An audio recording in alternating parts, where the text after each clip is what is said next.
Réflecte, c'est un mélange justement de la pédagogie de M. Paulo Freire, d'amener les gens à être conscients de ce qu'ils vivent et de trouver ensemble des façons d'agir pour changer la situation qui les dérange. Réflecte est mêlé donc de Freire avec une méthode d'analyse et d'action, de recherche participative.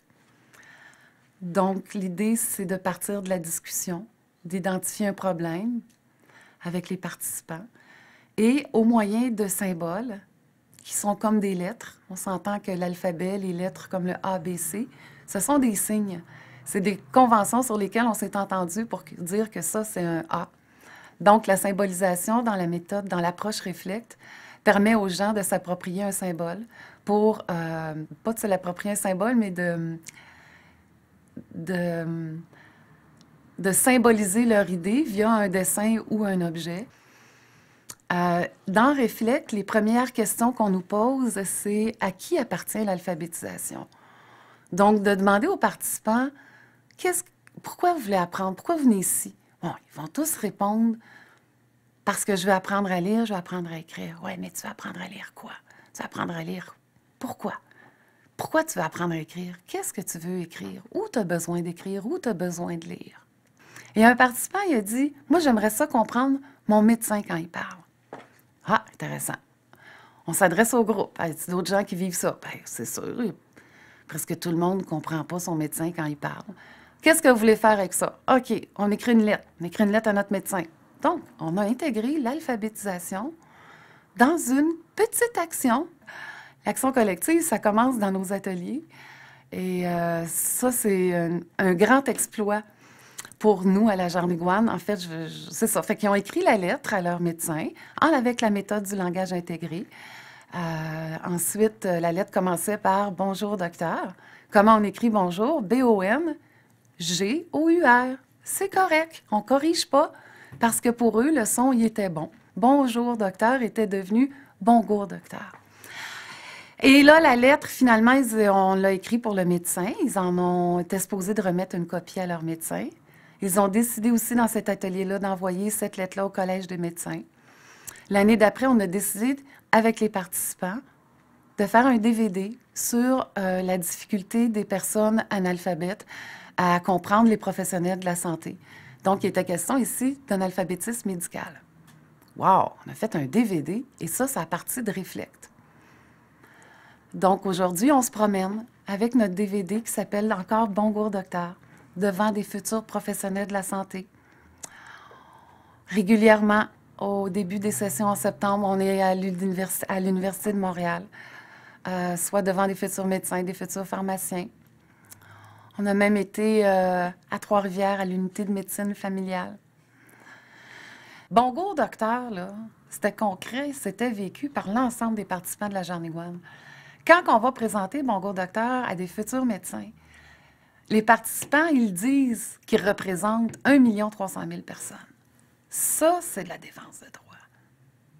Réflecte nous a aussi amené à une démarche d'affiches qu'on a fait avec les participants.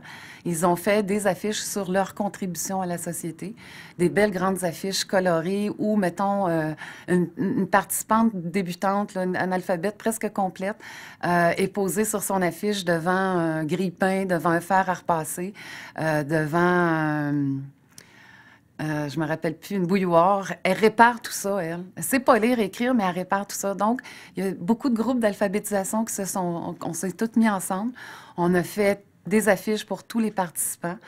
Et encore avec Réflecte, on s'est retrouvés à les exposer cet automne dernier à la station de métro Berry-UQAM. Et les participants tenaient eux-mêmes le kiosque et invitaient les gens qui venaient nous voir au kiosque à me parler de leur affiche.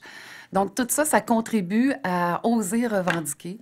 Parce que tout seul, quand tu es dans ton petit coin puis que tu t'aimes pas, finalement, parce que tu as de la misère à lire et écrire, ben tu revendiques rien. Donc, Réflecte est vraiment un pas de plus pour les amener à revendiquer des choses. L'autre chose qu'on a réussi à faire avec Réflecte, c'est un projet qui s'appelle Action Répondeur. Donc, un jour, à la pause, une participante dit à une autre, « Ah, J'ai essayé d'appeler à telle place. Moi, on dit que c'était compliqué. Pèse sur le 1, pèse sur le 2, pèse sur le 3. Une autre participante dit: ah oui, moi aussi. Là, l'animatrice, toujours à l'écoute des besoins dans les situations informelles, on a pris ça et on a dit: ah, est-ce que ça touche d'autres personnes que vous? Et ça, finalement, ça touchait tous nos participants. Et que là, on a dit: qu'est-ce que vous voulez faire avec ça? On va écrire un article dans le journal de notre quartier. Super. On a écrit un article dans le journal du quartier. On a une chronique à chaque mois qui s'appelle Écrire, c'est agir. Et donc, en langage intégré, on ne corrige pas les fautes. Niveau débutant, on fait l'introduction. Niveau intermédiaire, le développement. Niveau avancé, on fait la conclusion. L'article a été publié. En septembre, après, on a demandé aux participants: voulez-vous faire autre chose ou on arrête ça là, l'article?